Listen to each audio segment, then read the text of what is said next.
Hi friends, చూడండి పుదీనా కొమ్మలు ఇందులో గుచ్చాను. మొన్న వర్షం వచ్చినప్పుడు చూడండి ఫ్రెష్గా ఎంత బాగా వచ్చినాయో. ఇప్పుడు నేను ఎందుకు వచ్చానంటే కొంచెం కోసుకోవడానికి వచ్చాను.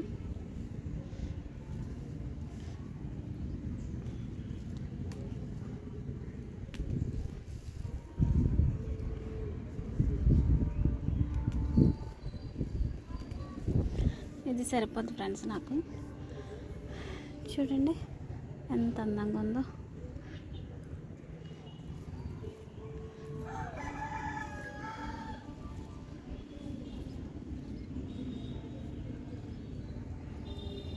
ఇక్కడ చిన్ని పపాయ మొక్క మొలిచింది.